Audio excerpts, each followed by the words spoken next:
You're listening to a presentation of the Belly Up Sports Media Network. Some say we go belly up, so we made it our name, and we're still here.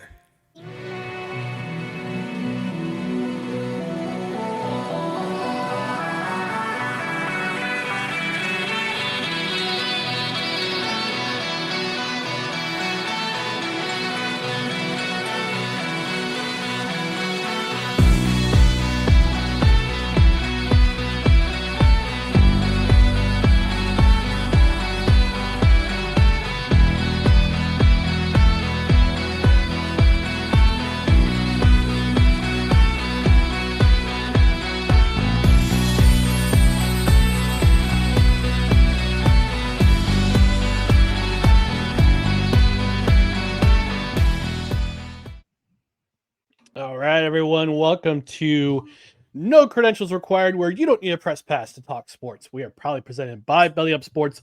My name is Ryan. I'm one of the hosts of the show. To my right is a man who unfortunately cost his Seahawks the game on Sunday. Dustin Henry. Dustin, how are you doing tonight? I couldn't block Nick Bosa. What do you want from me? That's what happened. That's what happened. I'm doing all right. I was very disappointed with the Seahawks loss. We'll get into that, though. We'll get into that on this show a little bit and also during Seahawks sessions. But other than that, it was a great first week of football. I'm excited to recap some of it with you. And also, we had an amazing weekend. We got to go to a comedy show, and shout out to Dave Landau for giving me the business a little bit at the show. But he said I was a good sport about everything. It was funny. He made me laugh. Yeah. And we're going to try to revisit and get him on the show on the live stream edition in the future. Hopefully, the Lions do better in the next couple of weeks than he did in this past week against the Packers. But no, I'm doing pretty good. You know, it's a beautiful day in New York, man. I mean, it is 70s during the day, 40s at night. It's my type of weather. It's my type of weather. Early September, creeping into mid-September. But it's a great day. It's a beautiful day outside. I've had the windows open from the afternoon on. And it's just been an awesome day. We had an awesome day of football on Sunday, going into Monday. We're going to talk all about it, about what we noted this week. Last night was our week one edition of Victory Monday. Well, not Victory Monday, but it was not Victory Monday with a grain of salt, because we saw a lot of positives come out of the Jets game from Sunday afternoon. We talked all about it. You can find it in the archives on the YouTube channel and on Facebook and on our Twitter channel. Tonight we're on the Belly Up Sports Twitter channel, but we're also on our Facebook page and our YouTube page, with the replay tomorrow on the Belly Up Sports YouTube page at 8 p.m. Eastern time. I pushed it up to 8 p.m. to making accommodation for our friends at Corner Booth Podcast, because they're recording at 7. Actually, they're going live at 7. So maybe I'll raid their stream and just say hello for a bit during the show. So if you see me preoccupied, that's why you know where I'll be. But in the meantime, we're going to get things riggedy rolling here. But we just want to remind you, for the people watching and listening, to follow us on social media. Find us at Facebook, Twitter, Instagram, and YouTube. Just search for No Credentials Required. You can also find many of our other podcasts and written articles at bellyupsports.com. On the podcast side, subscribe wherever you listen to podcasts, including Apple Podcasts, Spotify, Spreaker, Amazon Music, iHeart, TuneIn, Pandora, our YouTube channel, and on Podbean, which is now where we're hosted. And get notified on Twitter and on YouTube, so you know when shows go live, when clips from the show go up, when the YouTube shorts go up, when show announcements are made as well. So you are properly informed. We've got some comments rolling in the comments section already. We'll get to those in just a moment, but we also want to remind you to rate, review, comment on the podcast side. 5-star rating, leave a review where you can, either on Apple Podcasts, Podchaser, Good Pods, We could also find our podcast as well. And on the Spotify side, leave a comment. Also, if you're watching on the Belly Up YouTube channel tomorrow, leave us a comment below what you thought of week 1. What's your favorite team? What you thought your favorite team did, and who stood out to you? Like we're going to talk about tonight. And because we're a live show on Tuesdays at 6:30-ish p.m. Eastern time and 10 a.m. ish on Saturday mornings. Again, we're a live show. We want y'all to engage with us during the live show. And Sunday we didn't get to hear this chime, but we need to hear this tune. But Dustin, there's a certain time that we all love and cherish during the show. It's chime time. Ish.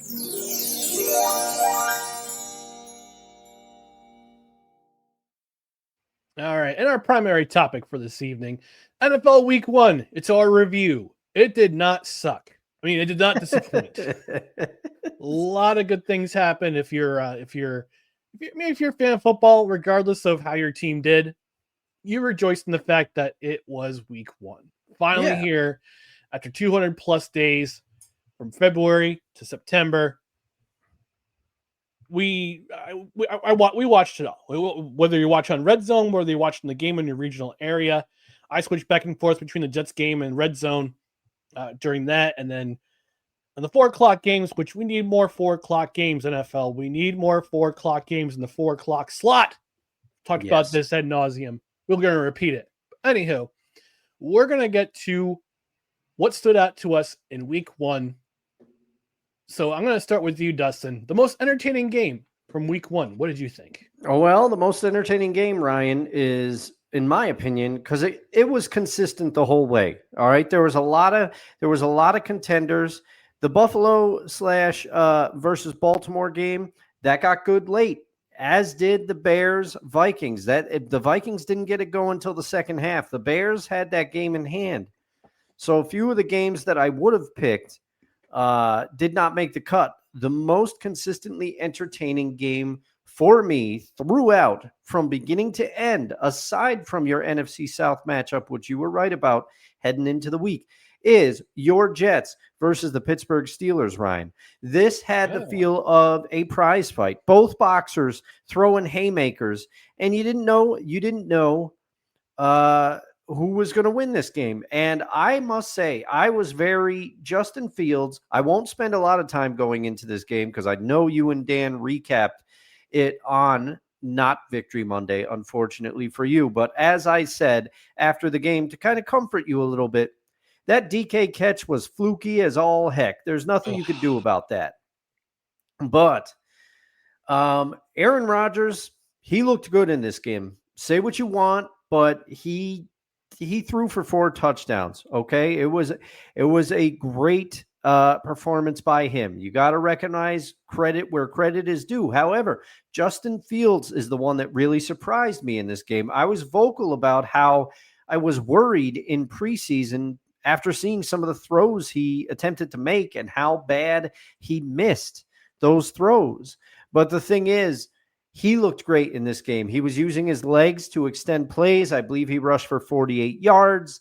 He threw a beautiful 33-yard touchdown pass to Garrett Wilson. Hopefully Garrett Wilson gets unlocked a little bit this year. And he really showed something to me during this game. Now, defensively, obviously the Jets got to shore some things up. They didn't really pressure Aaron Rodgers. But the other positive you can hang your hat on is that the Jets ran against a normally very stout Steelers rushing defense. Breeze dropped 107 yards on them. Yep. So, I mean, but this game was just back and forth. And I really thought the Jets were going to pull it out. And the Steelers win on a late game kick, and you got to, Chris Boswell, you got to take your hat off to him because that is not an easy stadium to kick in. And he nailed that. What was it? A 60-yarder? 60-yarder. Yeah, he nailed it, which we're going to have to see. We're going to have to see, Ryan, because I think these K-balls that the NFL has added in for the kickers are going to be kicking long field goals now. Yeah. We saw a 70-yard field goal in the preseason. Little from the Jaguars hit a 70-yarder against the Steelers in the preseason. The longest, I believe 66 is the longest NFL history. Justin Tucker hit it against the Lions. Granted, it was a bounce ball a few years ago. We're going to see a 70-yard field goal eventually in the NFL. It's going to happen in the regular season. And these K-balls have to be addressed by the competition committee. In regards to the Jets, yes, the defensive line, they ate. 4 sacks on Aaron Rodgers. Will McDonald had 2 sacks, which is encouraging to see. And not all from the spin move that he's got patented. One of them was a complete bull rush. And I love the fact that he gained 15 pounds during the offseason. It was incredible. It was incredible.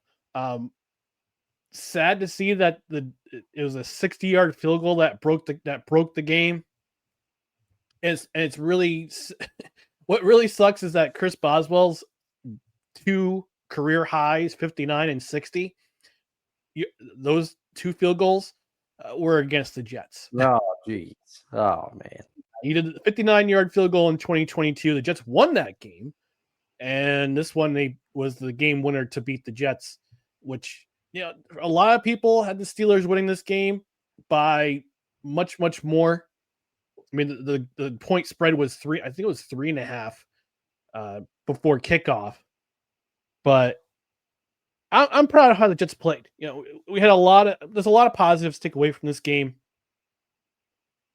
and we addressed them last night on Victory Monday. There's a lot of things I got to work on, secondary and linebacker especially. Lots of miscommunication, lots of blown coverage, lots of poor tackling, the dumb penalties. Some of the things that I wouldn't say they're left over from the Saleh era, but they got to be addressed.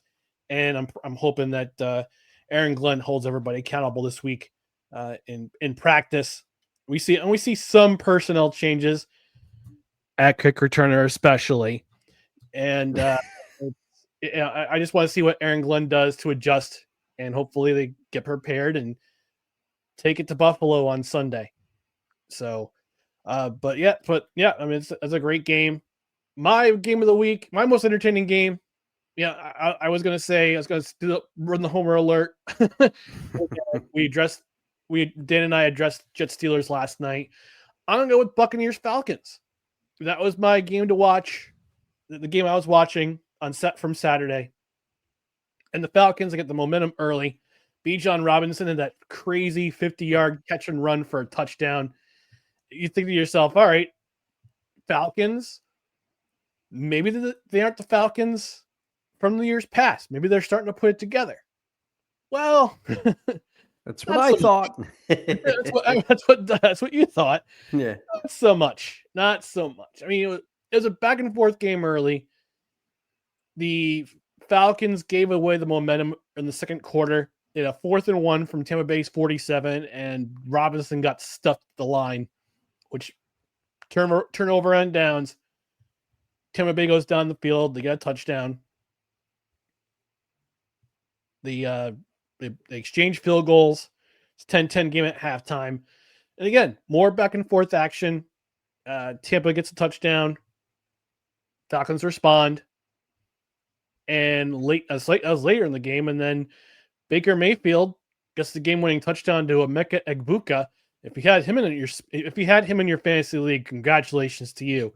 There's 3 touchdowns on the board for you between Baker Mayfield and Emeka Egbuka, who they were high on when they drafted him, and he's going to be a difference maker for the Buccaneers. So having him and Mike Evans, yes, and Chris Godwin potentially, and Chris Godwin, yeah, that's going to be a heck of a. I mean, when Chris Godwin gets healthy, it's going to be a heck of a tandem at wide receiver. Yeah, but 59 seconds remaining. Buccaneers go up by 3. Falcons tried to rally. They got within the Buccaneers 26-yard line. There was a pass play late from the Falcons, and Michael Penix threw this incredible ball on the left side that was heading in the direction of his receiver. And you just see Antoine Winfield just put a licking on this guy. Absolutely light up the receiver that he was going for. That was who was it? It was Casey Washington. And you said that ball he's going in Casey Washington's direction. It looks like it's going to be a catch, and then Antoine Winfield just puts the lumber to him and knocks that ball away. It's incomplete. And it forced a field goal. And Young Hui Koo, who's usually reliable in these situations, unfortunately, he misses wide to the left. Mm-hmm. And the Buccaneers get a kneel down. Game over. And Buccaneers walk away from Atlanta with a key division win that's going to be important late in the season for both teams, because Atlanta's got to respond. And Tampa Bay's got to keep the momentum going. So, this game was what it was, and it was a very entertaining game if you're watching on Red Zone, or if you watched from Tampa or Atlanta. Shout out to Stacey Morgan from Morgan Man Sports. I'm pretty sure he's going to break down that game later this week on the audio side. Check it out on Belly Up Sports. For the biggest upset, we're moving on to the biggest upset, and I'm going to go with the Raiders over the Patriots. The Patriots were favored in this game. It was in Foxborough. The Raiders had not won in Foxborough in the regular season since 1994. You know who was head coach of the Raiders in 1994? Art Shell? Yes, Art Shell. Yeah! Hey, there it is. Look at that. You win a prize, and which I forgot to give you on Saturday night. Oh, no. Well, and it's my fault, too. I had to rush home for reasons. But and they may have been reasons similar as to why DK was carted off the field the few years ago, or why that Calgary Flame had to go to the back, and one of the suitors had answered the question why he went to the back. That's right. I forgot about that. Maybe you had to take a anywho. I didn't expect much of the Raiders in this game. This team has a mishmash of older veteran players and younger guys.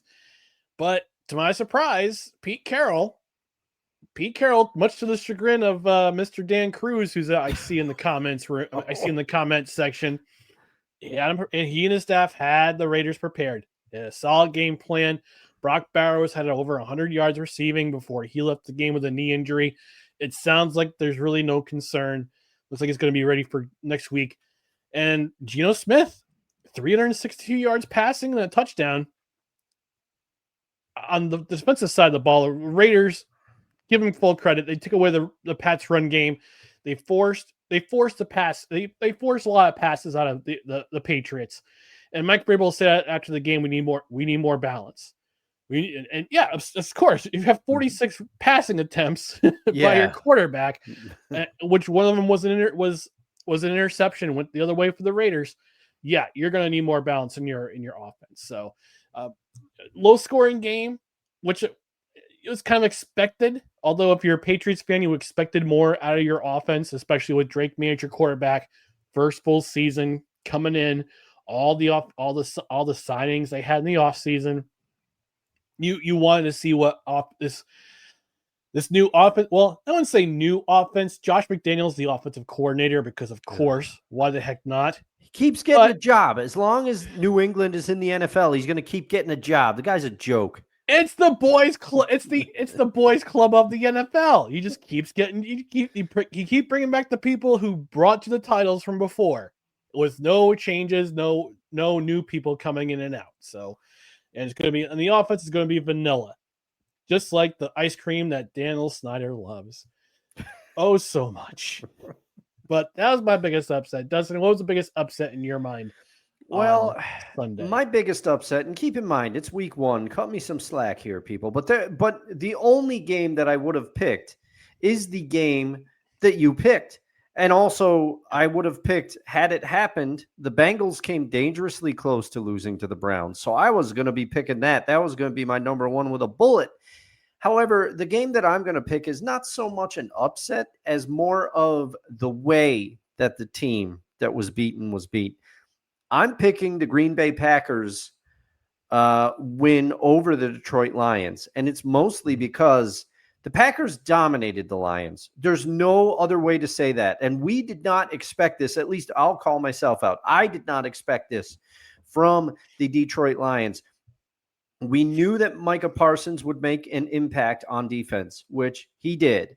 He sacked Jared Goff, but the thing is that the Packers defense was already very good. And with the addition of Micah Parsons, this could be a great unit. It's 1 week.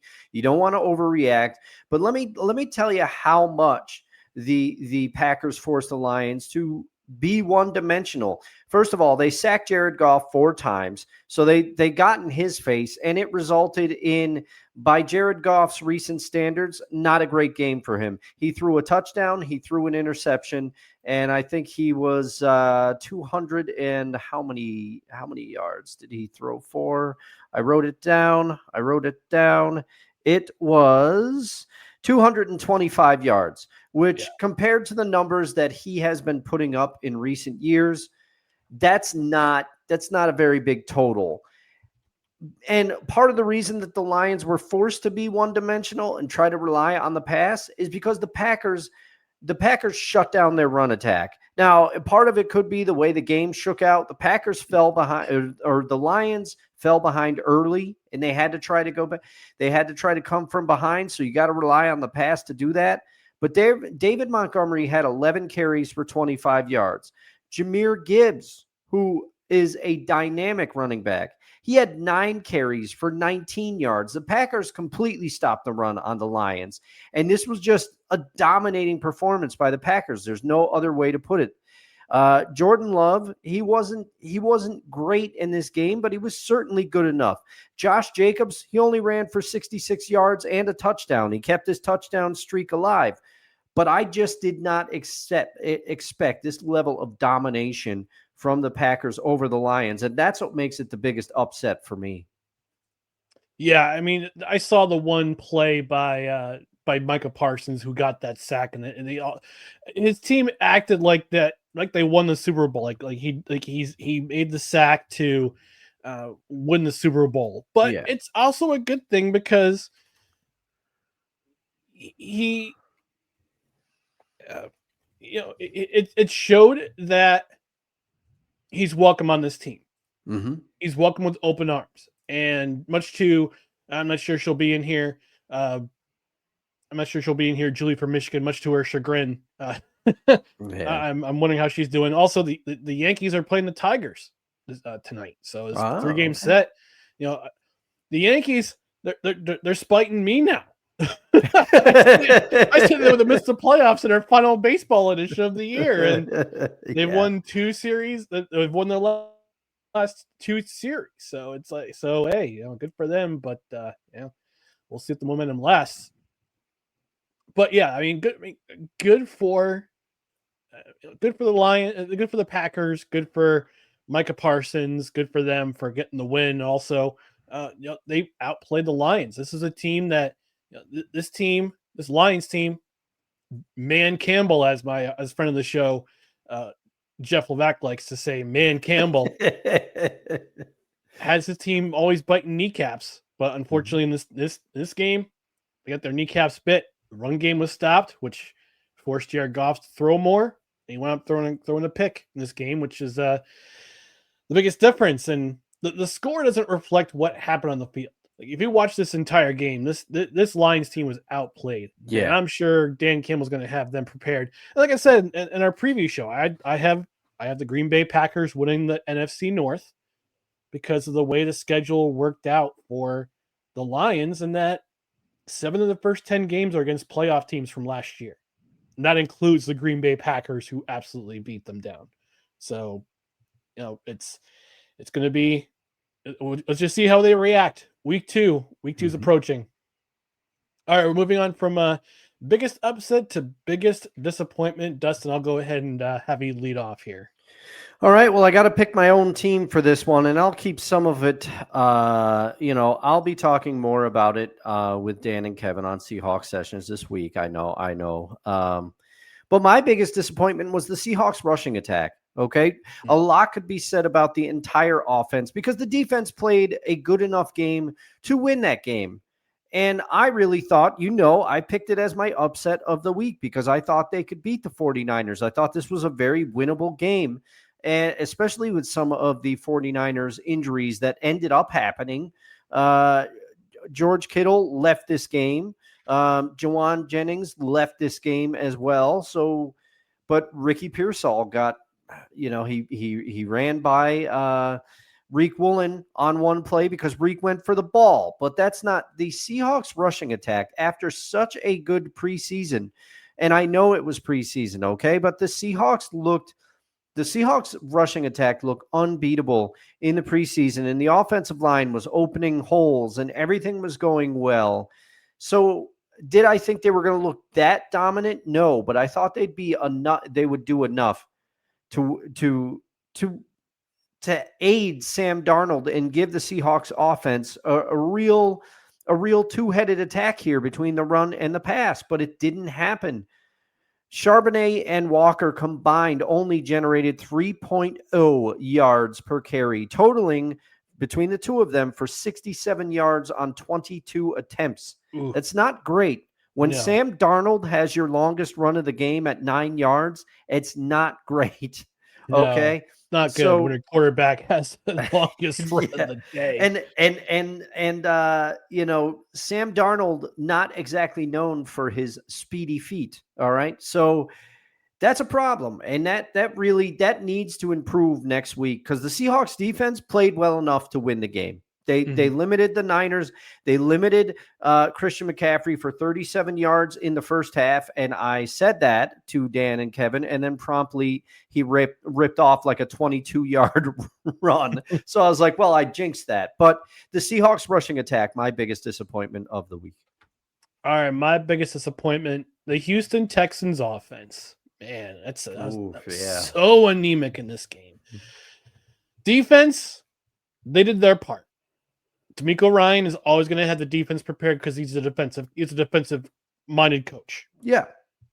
Always going to have them juiced up, always going to have them prepared. They held up their end of the bargain for the most part against a pretty good Rams offense. They kept Kyren Williams in check. No, still ran for a touchdown, but kept him in check. Kept Matthew Stafford and his 88-year-old back in check. But I will say this though, Puka Nacua. Nobody makes him bleed his own blood. He gets away with it. At over 100 yards receiving for the Rams after getting popped in the helmet and having a cut over his eye. Comes back into the game. I don't need no bell, like Rocky. But man, this Texan. Enough about the Rams. They did their part. 14-9. It was a low scoring. It was a lower scoring game than I thought it was going to be. It was, yeah. Based on the Rams offense and then how the Texans can do. And for a team that had its struggles on offense last year, a lot of it due to injury, some of it due to CJ Stroud and having some struggles in his sophomore season. Again, some of it can be attributed to injury.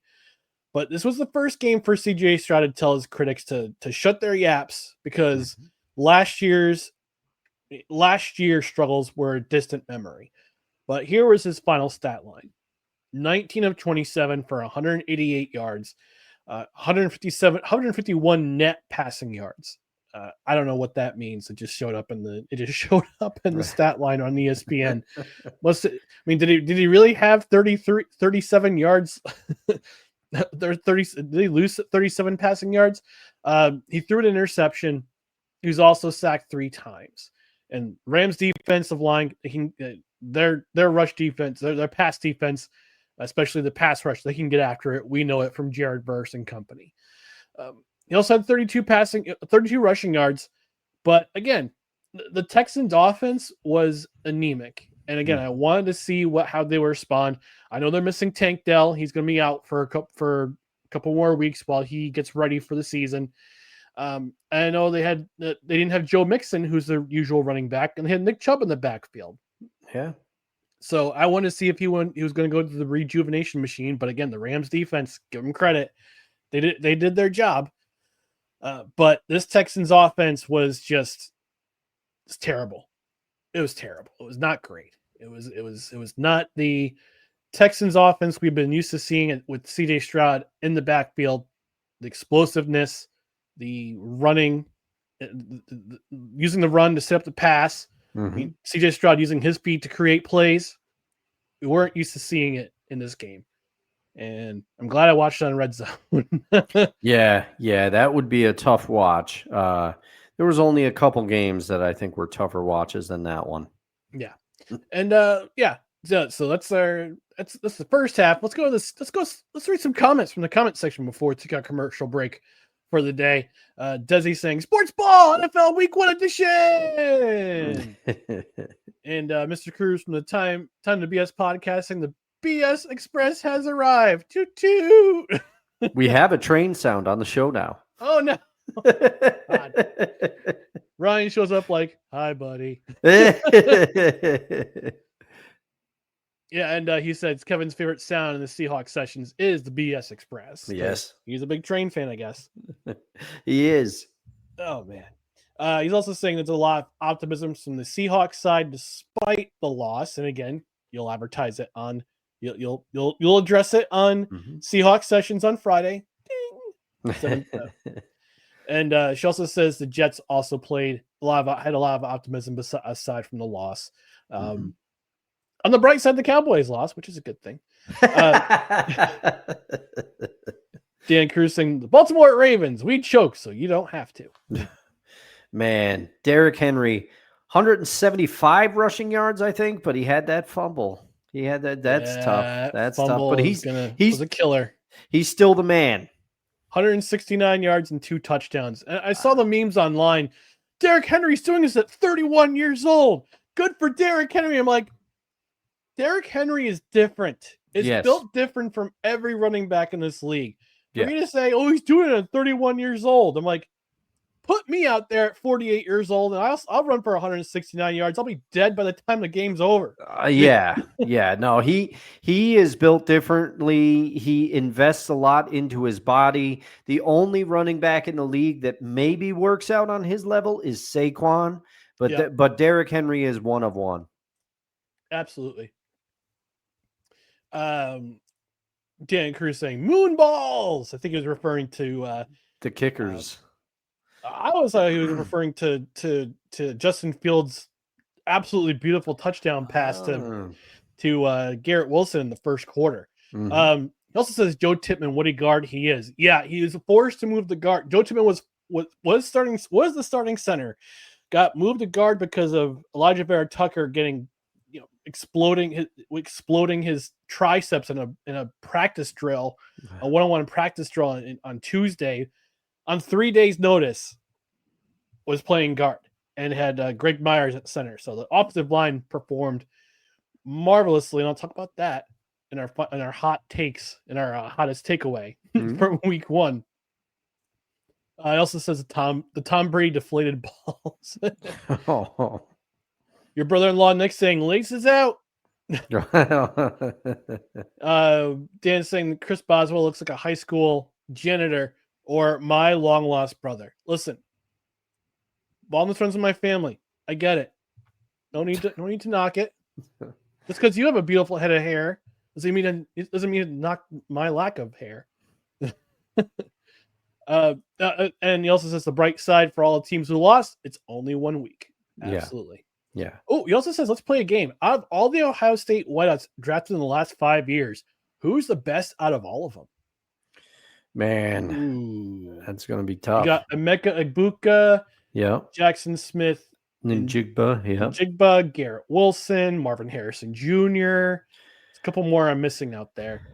I got to say, no homerism, obviously. I think Marvin Harrison Jr. ends up the best.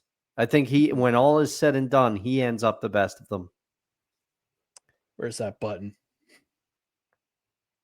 Uh-oh. There it is. Homer alert. It'll be that was no Homer alert. I would have had to pick JSN to be a homer. No, those for me. It's for me. I picked for Garrett you. Wilson. Yeah. That's a good pick. That's a strong pick there. Get a couple more comments in here. Spencer checking in saying sports ball. He also says, I was scarred/scared by my Vikings last night. And he also said Brian Flores decided to call defense for the first time in 2 years. Thank God. And of course, Desi's got to chime in because Derrick Henry, former Alabama running back, saying Derrick Henry has been a beast since high school. I don't disagree. Yeah. All right, we're going to take our first and only commercial break. When we come back, we'll go over our most notable performances in week 1 of the NFL, our hottest individual takeaways, and we'll also give you an update on the Cut the Break Cables Pick'em Challenge.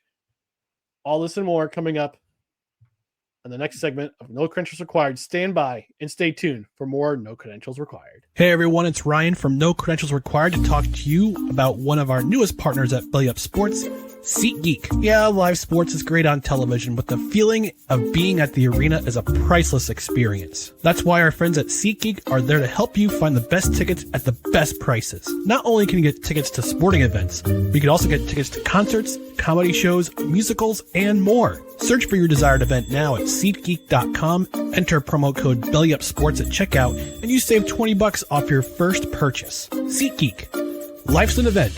We have the tickets. That's right, folks. SeatGeek. Actually, I should update the commercial because it's not one of our newest partners. It's actually one of our longest running partners at Belly Up Sports.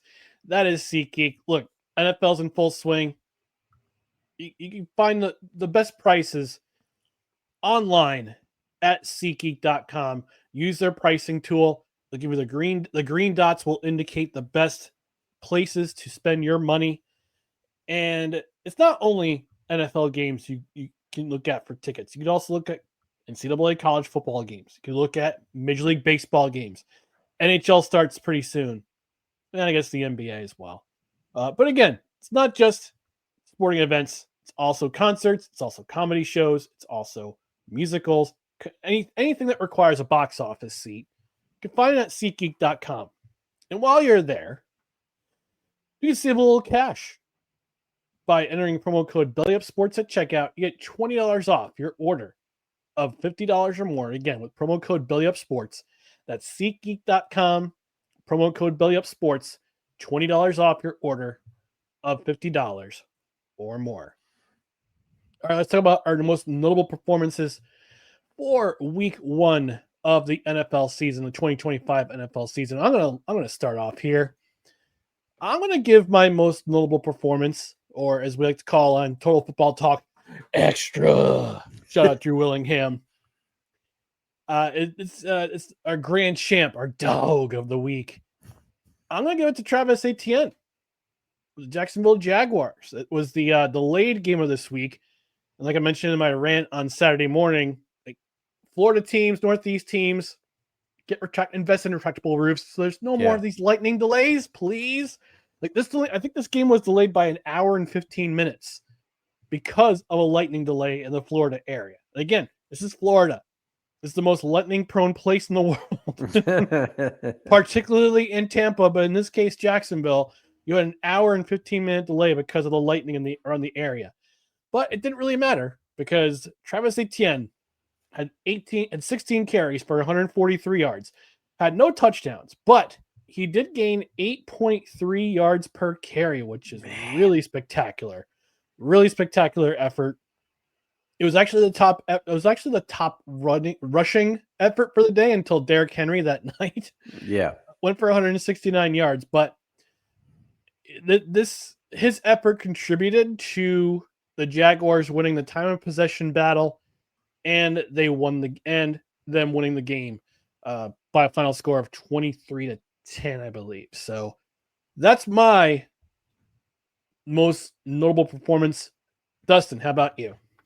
Well, for my most notable performance, I have to continue my long tradition of apologizing to people on the show. I've done it to Kyrie Irving. I've done it to many, many people because I get things wrong sometimes. And I was wrong about one Daniel Jones. Now, granted, this is 1 week. I don't necessarily think that this will continue, but he did elevate the Indianapolis offense. He did. He was a positive for Colts wide receivers. Daniel Jones, 22 of 29 passing for 272 yards and 1 passing touchdown. No interceptions for Mr. Jones, which he's been prone to throw some interceptions at times during his career. Oh, and also he had 26 rushing yards for 2 more touchdowns. Daniel Jones had himself a game, and hats off. He's my performance of the week because nobody expected this out of Daniel Jones. The Colts people were ripping the Colts all offseason for their quarterback competition, quote unquote. And, Daniel Jones, hats off to him, though, because he had himself a game. It's not his job. It's not his fault that Miami was doing what they did on defense. But Daniel Jones took advantage of what looks to be a bad team. And he played well. And we'll see how this continues. But you got to give credit where credit is due. For week 1, Daniel Jones is my guy. He impressed me the most this week. Yeah, looking at the Colts stat line, they had almost 39 minutes of possession. They scored on 7 offensive possessions. It's crazy. All 7 of their possessions, they scored some points, either field goal or touchdown. First drive, 4 minutes, 23 seconds. Second drive, 8 minutes, 18 seconds. Third drive, 2 minutes, 13 seconds. Fourth drive, 6 minutes, 46 seconds. That was just the first half. Yeah. Only 3 drives in the second half. 3 minutes, 49 seconds. They had the ball once in the third quarter. They had it for 3 minutes and 49 seconds. In the fourth quarter, they completed a 9 minute 16 second drive. And then for their field goal, their final scoring possession of the game, 3 minutes and 58 seconds.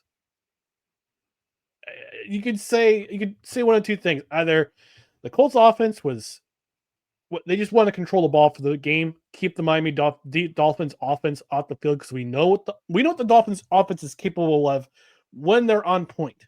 Mm-hmm. They were not on point in this game. No. And they had first play from scrimmage, or the first drive from scrimmage for the Dolphins.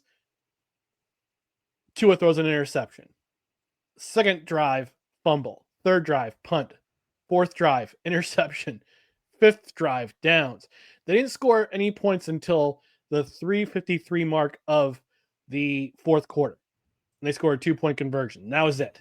And that was pretty much it for the Dolphins, because the Colts had the ball for most of that game. But Daniel Jones, I talked about this on my guest appearance on the Back and Gaz last month, when Daniel Jones was named starting quarterback that day over Anthony Richardson. That project is a failure there too. They only have him for 1 year, but I wouldn't be shocked if they start the year 4-2 and enter themselves into the conversation for potentially win the AFC South, and also called the AFC South probably the worst division in football. Yeah. But hey, Jacksonville had a good performance this week. Texans were meh. Titans took the Broncos to the limit. Give them credit, but their offensive line was paper thin when they had chances to take advantage of mistakes by the Broncos. They couldn't put it together, and they let Cam Ward down 6 sacks over there. So, but yeah, Daniel Jones, heck of a game. If he continues to perform like this, maybe the Colts make some noise this year. Yeah, we'll see. All right, our final segment of the night. Actually, our next to second final segment of tonight. Our hottest individual takeaway from week 1 of the season. And I know it's only week 1, but we have a lot of thoughts. And I'm going to have my co-host start. Dustin, your hottest individual takeaway from week 1. All right. Well, I'm going back to this Dolphins-Colts game. Okay. And I know it's low-hanging fruit and people are going to come after me, but I'm taking the low-hanging fruit. The Dolphins' performance was just bad. You want to know how many yards they had total as a team for the first half of that game? 43. 43 first half yards. Ew. This is week 1. Okay. You expect some rust. You expect there are some players playing together who haven't really played much before. There are together before. You got to knock the rust off because the starters really didn't play much in a lot of cases in preseason. It's just week 1.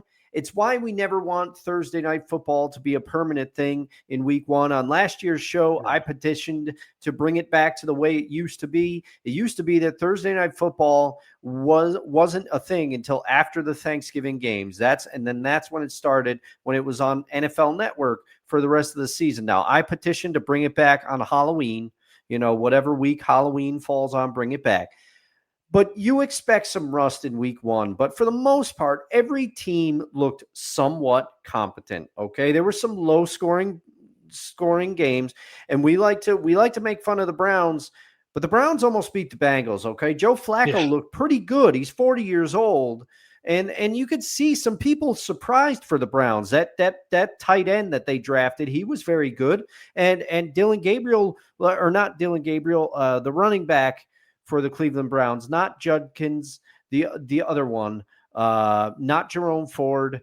Dylan Sampson? Yes, Dylan Sampson. He looked very good. There were glimpses for the Browns. The Bengals started slow, but they finally got a week 1 win in how many years? The Rams, their offense wasn't really clicking on all cylinders, but their defense showed up to play. The Niners and Seahawks, that was a defensive struggle. Both defenses played well.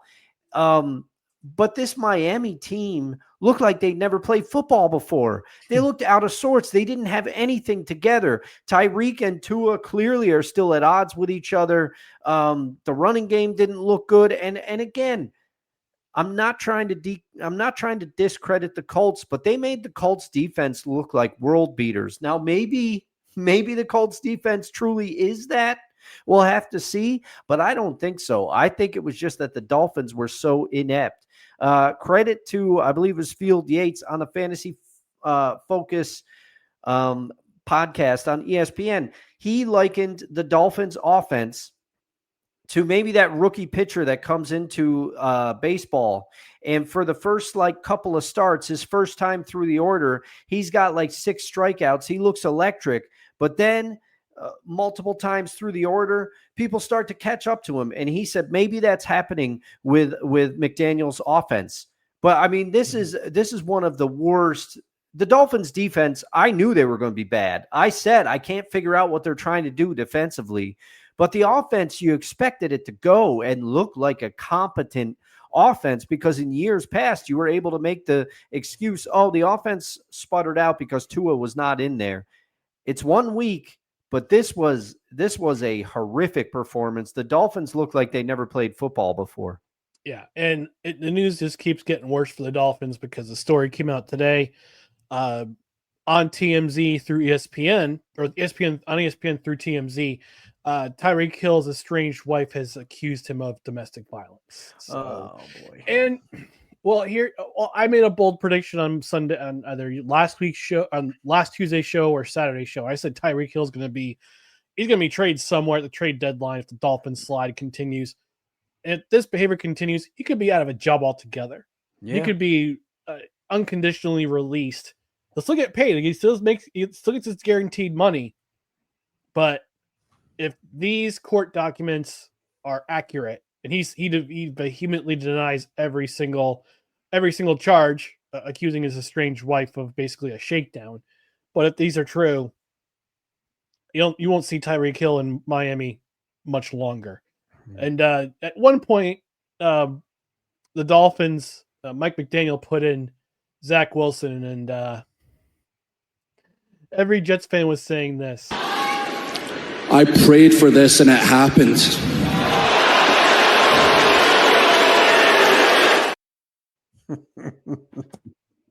I love that meme. Drew McIntyre, shout out to you, sir.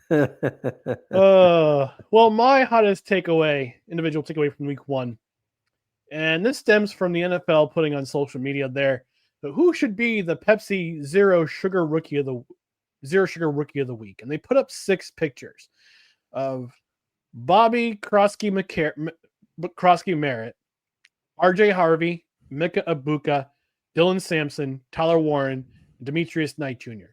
You know who was missing? Who's that? Armand Membu of the New York Jets. And yes, folks, I am indeed going full Homer alert on this hot take. Hottest individual takeaway, because it's not so much for the fact that Armand Membu was left out of Rookie of the Week consideration. Yes, he had some trouble run blocking, overshot, overcommitted on some plays, and let TJ Watt through. But for the most part, no pressures, no quarterback pressures, no quarterback hits, no sacks. He kept TJ Watt in check and also pancaked the guy. And I was like, oh my God, I need a cigarette because this was great. But let's talk about the O-line, offensive lineman position as a whole, or in fact, the defensive line. We talk about week 1 of the NFL season, and week 1 showed why play in the trenches is such an important aspect of the game we love. We talk about skill positions, the quote skill positions. On the podcast side, I put skill in quotation marks. We talk about quarterback, running back, wide receiver, tight end, defensive back, linebacker, often left out of the so-called quote skill positions of that conversation is offensive and defensive line. Now, let me ask you, Dustin, have you ever played center? I never have. Okay. Do you know do you know what it takes to play center? I have no concept of how much it takes to play center. Okay. I have played center. I've also played tackle, but that was flag football, but still the same concept remains, because as a center, it's not just about snapping the ball. You got to recognize what the defense is showing you. You have to call the line audibles. You got to remember who your blocking assignment is all before the snap of the ball. And guards and tackles, they got to do the same thing too. But the center is the key cog of what makes the line run. On the flip side, the defensive linemen, they got to figure out which gap to go to on their assignment before the plays run. They got to figure out when to do a stunt, like when to do their stunts, when to do their curls, their twists, all that stuff. They got to figure all that out again before the snap of the ball. Line play takes more than just physical brawn. It takes more than size, more than strength. It also takes this. Got to use your head. You got to. It's a mental game. It's not just a physical game. It's a mental game as well. And which is why I think linemen, both offensive and defensive linemen, should be considered a skill position, because it's so important to the outcome of your game. Like we saw it. I watched it full hand in the Jets game. They got home against Aaron Rodgers 4 times. They could have got him for more sacks if he doesn't throw the ball away. And their line play was important because they only allowed 1 sack, and their offensive line was pushing the ball. They outgained the Steelers by over 100, almost 120 yards in that game. Unfortunately, they lost because of, again, little mistakes here and there they got correct, but line play is just so important in today's game, and I wish more people would consider being a lineman a skill position, because again, it's not just about strength, not about size. You got also use your noggin, and they usually say centers and linemen are some of the smartest people in the classroom in college football, and that also applies towards the NFL, because you got know a lot of things before even the ball is snapped. Got a comment in the comment section from Sapna. Sports ball! Shout out to her. She was telling me that she and her husband are getting it. Actually, her husband especially are getting into football. Oh wow! Okay. Yeah, Sapna is not originally from the United States. FYI, if you had FYI, she's originally from the Middle East, and she married an American who is of Indian descent, and her husband's trying. They live in the Midwest. They kind of want to get into sport. They wanted to get into sports, and they checked the Vikings game last night at a local establishment. So I want to give them football a try. I hope they both tune in to our show more often. talk sports and get some lay of the land on how we talk about sports ball in the United States of America. All right, before we get out of here, we're going to update you on the Cut the Brake Cables Pick'em Challenge. Because I cut the brakes! Wild card, bitches! Yeah! What?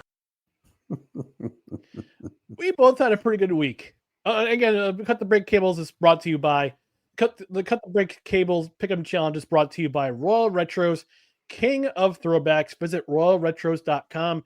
Use promo code CREDHEAD for 15% off your order, and you get free shipping for every order of $100 or more. So, Cut the Brake Cables Challenge, Pick'em Challenge. Dustin and I both had a good week. You know, we did. We both nailed our regular picks, as you can see with the green check marks.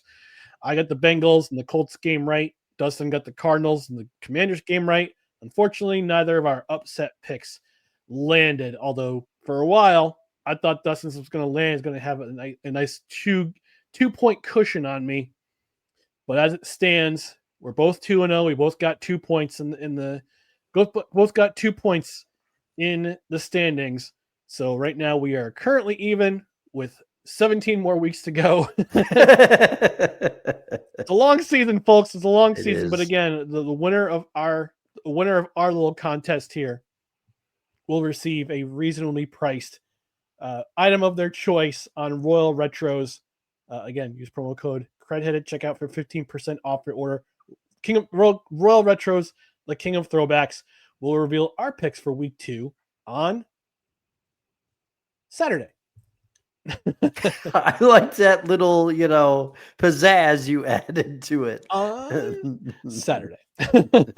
But yes, join us Saturday morning, 10 a.m. Eastern. We'll reveal our picks. And shameless plug, ding!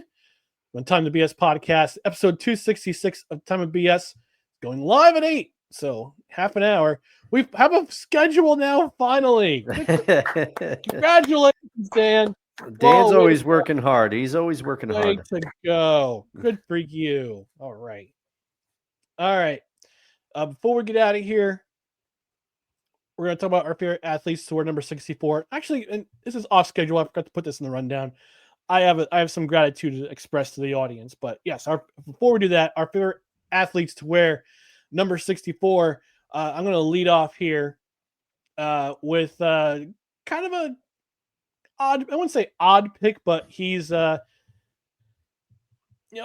we're appreciating the offensive linemen in our lives, and Randall McDaniel from Minnesota played with the Minnesota Vikings and with the Tampa Bay Buccaneers from 1988 to 2001. Athletic freak of a guy. He still holds to this day.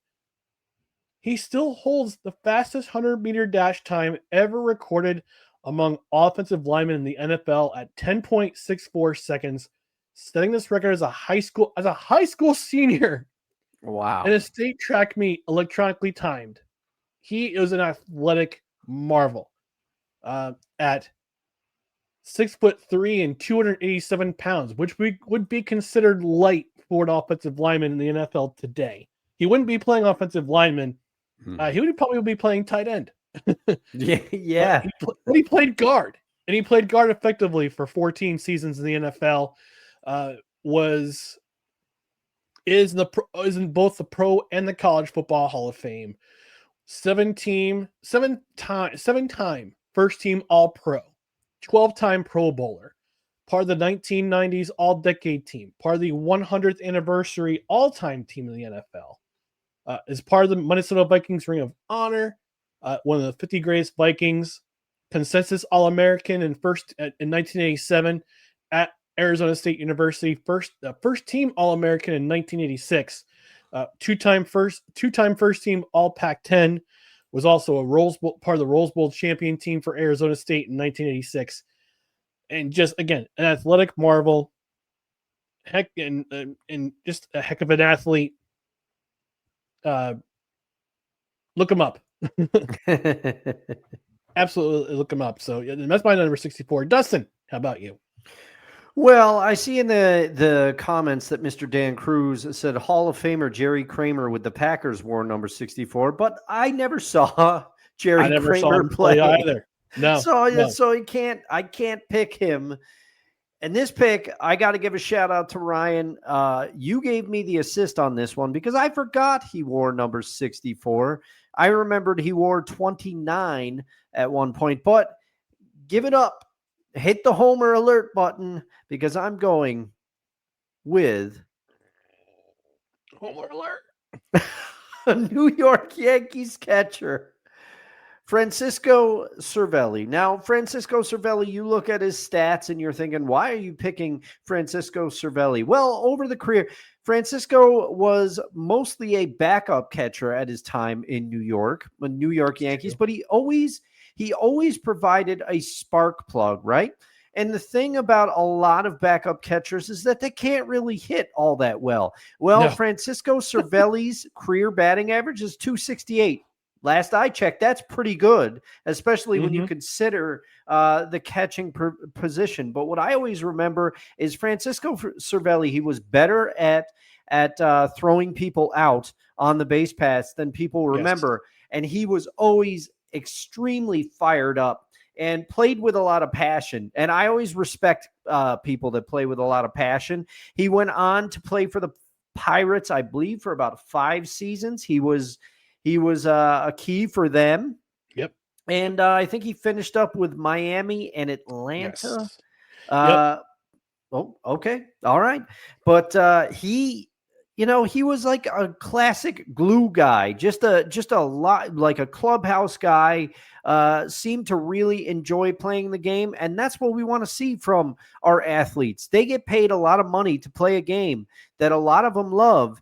And a lot of us would kill to be in that position and very much want to be in that position. So we always like it when our athletes enjoy playing the game that they love. And Francisco Cervelli, shout out to you, sir. My favorite number 64. Yep. In 2000, it was called up in 2008. Played in 3 games with the Yankees. Appeared in 42 games the next season in 2009 as a backup to Jorge Posada, the legendary Jorge Posada. Yes. Hit 298 and also had a 372 slugging percentage, 4 doubles, 28 hits, 11 RBIs, caught stealing 3 times. No stolen bases. But again, like you said, provide a spark plug, a very effective defensive catcher at times. With the Yankees until 2015, was traded in 2014. 2015 to the Pirates, and was part of a few of their seasons there. When they went to when they were a perennial wild card team. You think, I know you're saying Pittsburgh Pirates in playoffs? What? Yes. In the 2010s, the Pittsburgh Pirates were extremely competitive, and part of me wonders what might have been if that core kind of kept together with AJ Burnett, Andrew McCutchen, Francisco Cervelli. Those teams, they competed. They were a very good team. So yeah, Francisco Cervelli, yes, he started off his career with the Yankees. He wore number 64 in 2008, switched over to 29, then 17, and then wore number 40 for his final 3 seasons. For his final season as a Yankee. Wow. In 2000 and for the final season as a Yankee, but he wore primarily number 17 or 29, but he started number 64. So, there we go. Desi, her favorite number 64 is Julio Jones, who wore number 64 in high school when he played for Foley High School. Did not know. Encyclopedic knowledge here. And he won Mr. Football in the state of Alabama. And I'm waiting for the other shoe to drop about his time with the Crimson Tide. I know. Is this going to be the first? Is this going to be the first player that is not associated with the Crimson Tide? We'll have to see. No, Julio Jones did play for the University of Alabama. All right. I had forgotten that part. Then he went on to a prolific career in the NFL. He played with the Falcons. Yes. Don't forget, he played with the Falcons and was Matt Ryan's primary receiver for all those years. Yes. I believe he finished his career with the Titans. Yeah, I think it was the Titans. Let's do some real-time research. He was on the Titans at some point, but he also okay. So Falcons, Titans, Buccaneers, and he finished his career in 2023 with the Philadelphia Eagles. And yes, does he sing? Everyone knows his college and pro career. Yeah, he's heck of a career. 7-time Pro Bowler, 2-time All-Pro, part of the 2010s all 2010s team for the Hall of Fame. So yeah, as he should be. Absolutely, as he should be. All right, so I forgot to do this on Saturday's edition. Saturday was our 300th episode. I forgot to say something about it. So did I. I failed you. Because I was like, oh, we should do something for 3. But if you look at our cover art, I did include Gerard Butler as Leonidas on the cover. I did see that. This is episode 300. But I just want to say a note of appreciation to our listening audience, to our visual audience for sticking with us for 5 years. We finally made it to episode 300, at least in canon, 300. But there's also the special episodes with different personalities and different recordings, and the Morning Cup episodes, which I tried to bring out in 2021. That didn't work, and other special episodes and interviews. But we've got 300 episodes in the can. This is episode 301, and when you think of 300, the number 300, a lot of things come to mind. One of them is baseball. Yeah. And it was interesting that Paul Molitor, who I got a chance to meet in 2011, outstanding guy. When he went to when he was elected into the Hall of Fame, and during his induction speech, I think he was quoted as saying that it's interesting that for someone who failed 7 out of 10 times every at bat, I get to be recognized. And yeah, I mean, at times this was a struggle. It was a struggle to be motivated to record episodes, especially in the early iterations, the first couple of years. But then Dustin came along. We've been consistent ever since, and now here we are, 5 years, 300 episodes as part of canon. So we want to thank everyone in the listening audience who also always listens on a consistent basis. And we want to thank those of you who are watching on the Belly Up Sports YouTube channel, and also live on our Facebook, Twitter, and YouTube channels as well. Yeah. Thank you to everybody who tunes in. Thank you to everybody who has tuned in at some point. And thank you to everyone who currently makes us a part of your week. We know how precious your time is, and we love the fact that you allow us to be a part of your weekly routine. Maybe you bring us into your kitchens while you're washing dishes. Maybe you bring us into the weight room when you're working out, or the gym. Maybe you bring us on a walk. Wherever you bring us, thank you to everybody that listens to us live. From my perspective, thank you for anyone who cares what I have to say. Thank you to Ryan for giving me this opportunity and allowing me to come on. We motivate each other to keep recording on a consistent basis. It is not easy. I tuned in to some of the earlier iterations when Ryan was doing this solo. That is not easy work. That is, and he does a lot to make this show go. So give Ryan some love on Twitter or Instagram or Facebook, wherever you follow him, or in the comments under one of the videos. But 300 episodes, I'm happy to have been a part of a lot of them. And here's to 300 more. And we hope you keep listening, because we'll keep doing it, because we love to do this. Yes, absolutely. This is more of a passion than it is about popularity and getting all the monies and all the fame and fortune and all whatever goes along. This is just two dudes talking stuff, talking about the sport they love, the sports they love, the athletes they love, the events that are going on. And it's funny that Dustin was saying, hey, maybe bring us in the kitchen, maybe bring us in the weight room, maybe you're doing choring, like mowing the lawn or whatnot. And I thought to myself, with apologies to Dan Cruz, maybe bring us into the bedroom. Oh man. Oh, Kid. I'm just joking. You wouldn't bring us into the bedroom. I mean, come on. if We're not anyone exactly- does that, run. If anyone There he does is. that, run. Well done, sir. Yeah.